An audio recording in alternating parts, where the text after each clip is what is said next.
Terima kasih Anda masih bersama kami. Bagi Anda yang baru saja bergabung, kami hadirkan kembali 3 berita utama hari ini. Nenek berusia 80 tahun di Palembang yang jadi korban tabrak lari masih terbaring lemah di rumah. Pihak keluarga menempuh jalur hukum. Seorang kurir narkoba di Banyuasin diringkus polisi setelah bertransaksi dengan polisi yang menyamar. 1.000 butir pil ekstasi disita polisi. Pasca banjir di Kabupaten Ogan Komering Ulu, ratusan warga mengurus dokumen kependudukan yang rusak dan hilang ke Dinas Kependudukan dan Catatan Sipil.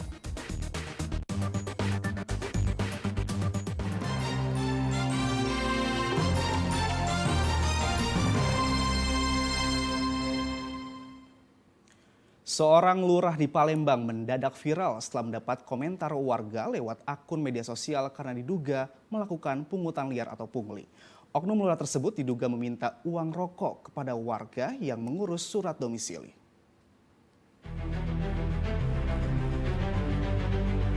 Lini masa media sosial dihebohkan dengan unggahan warganet yang menyebutkan seorang oknum lurah Karanganyar, Kecamatan Gandus, Kota Palembang meminta uang rokok kepada warga yang ingin mengurus surat domisili. Menanggapi hal ini, lurah Karanganyar itu pun membantah adanya pungli seperti yang disebut dalam akun media sosial tersebut. Sang lurah membantah jika dirinya melakukan pungli. Ia menganggap peristiwa tersebut merupakan kesalahpahaman.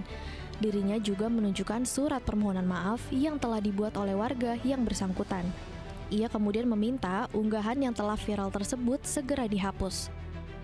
Lurah Karanganyar, kemarin ada yang viral mengenai saya minta sesuatu ataupun uang ataupun rokok pada warga dan saya nyatakan itu adalah hoax. Kemarin yang bersangkutan sudah minta maaf dan minta dihapus di Palembang Lip ID, tetapi tidak dihapus. Dan untuk itu kami meminta surat pernyataan dari yang bersangkutan bahwa dia hanya iseng dan menyesal, minta maaf. Kami sebagai pimpinan di wilayah ini memaafkan warga tersebut dan didampingi oleh Pak RT 39 yang bersangkutan sudah buat surat pernyataan dan juga sedikit materai. Terkait hal ini, penjabat Wali Kota Palembang mengatakan jika memang terbukti, oknum lurah tersebut akan diberikan sanksi. Kalau ini memang benar dan terbukti, segera saya suruh inspektorat. Ada inspektorat. Saya minta klarifikasi dan terbukti kita berikan sanksi yang berat. Kalau itu benar, minta duit itu ya. Itu namanya pungli. Iya benar Pak. Dirinya meminta inspektorat untuk segera menindaklanjuti kasus ini. Muhammad Ardiansyah Putra melaporkan dari Palembang.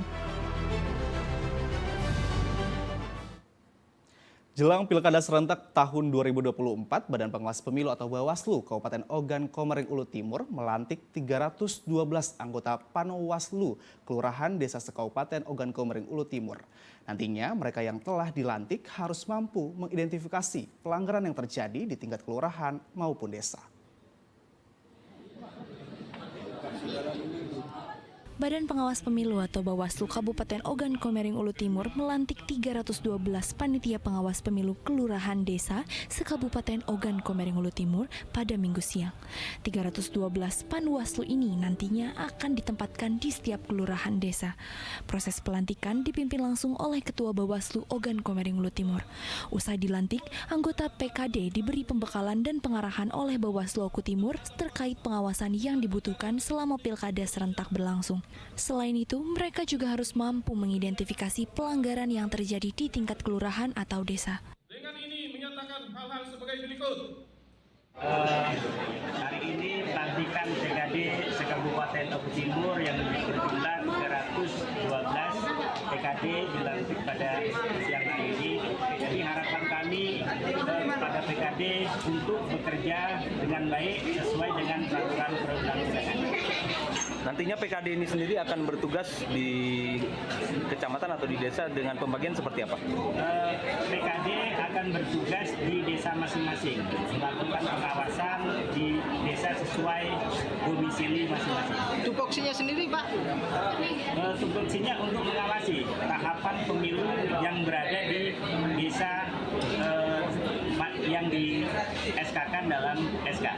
Jumlah PKD per desa berapa, Pak? Jumlah PKD per desa 1 PKD per desa. Itu sama yang saya sampaikan dengan pelatihan-pelatihan sebelumnya. Ketentraman harus tetap kita jaga, demokrasi harus kita tegakkan sesuai dengan ideologi kita Pancasila. Semoga ketentraman di Ogo Timur tetap terpelihara. Untuk masyarakat Kabupaten Ogo Timur dimanapun berada, saya sangat berharap tolong datang ke tanggal 27 November untuk menyalurkan suara atau aspirasi sehingga cita-cita Kabupaten Ogo Timur dapat tercapai.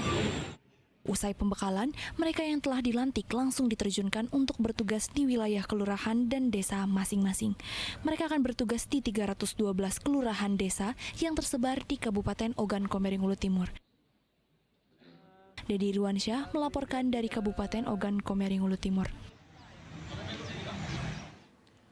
Lolosnya anggota parpol hingga dilantik menjadi panitia pemungutan suara oleh KPU Ogan Ilir berbuntut panjang. Sejumlah elemen masyarakat melapor kasus ini ke Bawaslu Ogan Ilir.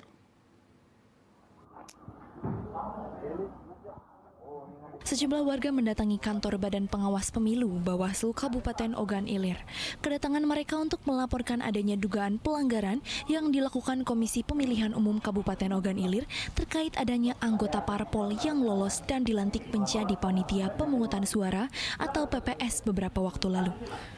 Menurut warga, ada 7 anggota parpol yang diduga ikut dilantik menjadi anggota panitia pengawas pemilu Pilkada serentak tahun 2024.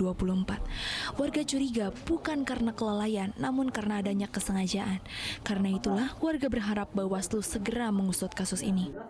Temuan awal yang kami lihat di media sosial melalui berita yang viral, itu ada beberapa masyarakat yang lolos sementara dia masih terdaftar di sipol sebagai anggota partai politik tertentu.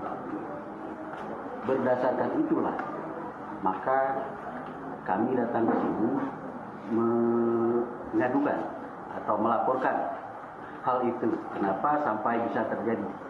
Sementara dalam syarat dan ketentuan yang disampaikan oleh penyelenggara bahwa syarat untuk menjadi PPS, PPK, kemudian turunan selanjutnya itu harus terbebas dari partai politik.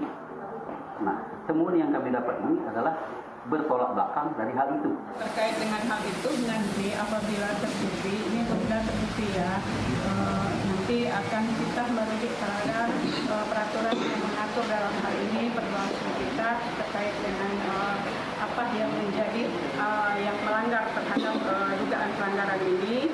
Nah, itu nanti ada kode etik atau pelanggaran administrasi, ada pelanggaran tindak pidana dan lain sebagainya. Maka itu kita dari Bawaslu nanti akan memberikan rekomendasi. Kalau untuk dari segi laporan, kita sudah menerima tadi, maka nanti kita akan melakukan kajian awal.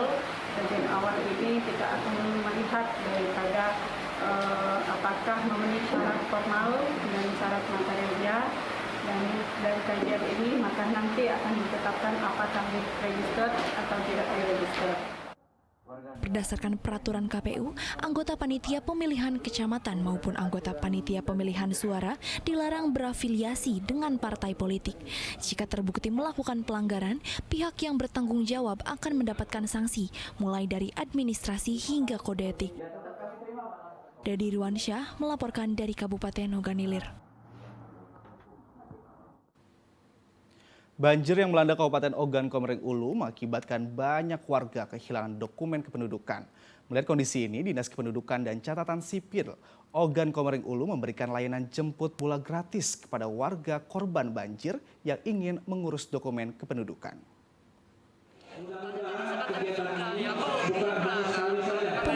Kabupaten Ogan Komering Ulu melalui Dinas Kependudukan dan Catatan Sipil membuka layanan jemput bola kepada warga korban banjir di Kabupaten Ogan Komering Ulu.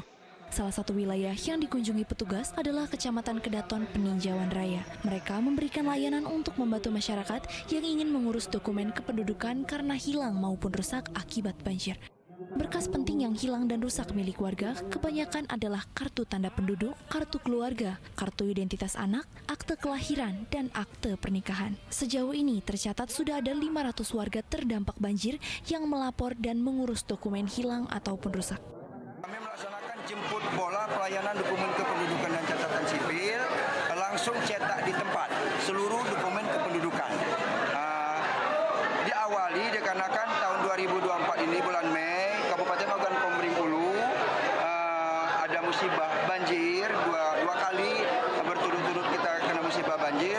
Untuk itu kami awali dari Kecamatan Kedaton Peninjauan Raya. Setelah itu kami akan bergeser ke kecamatan lain. Sama seperti ini pelayanan yang akan kami laksanakan, pelayanan dokumen kependudukan langsung cetak di tempat. Jadi masyarakat langsung menerima KTP, KK, akte kelahiran, akte kematian. Kalau menurut laporan kita Pak, yang masyarakat lapor kita ada berapa banyak warga yang terdampak yang kerusakan rusak KK dengan KTP?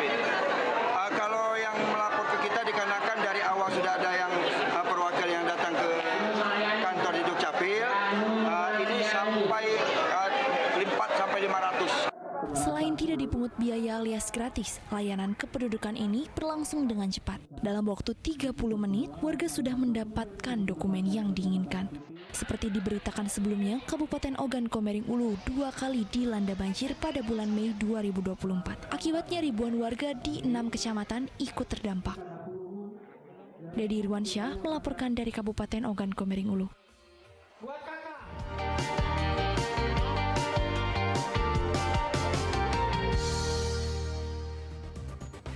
Laporan tadi mengakhiri berita Palembang hari ini. Saya Agi Kurniasandi berterima kasih atas perhatian dan kebersamaan Anda. Selamat beraktivitas dan sampai jumpa.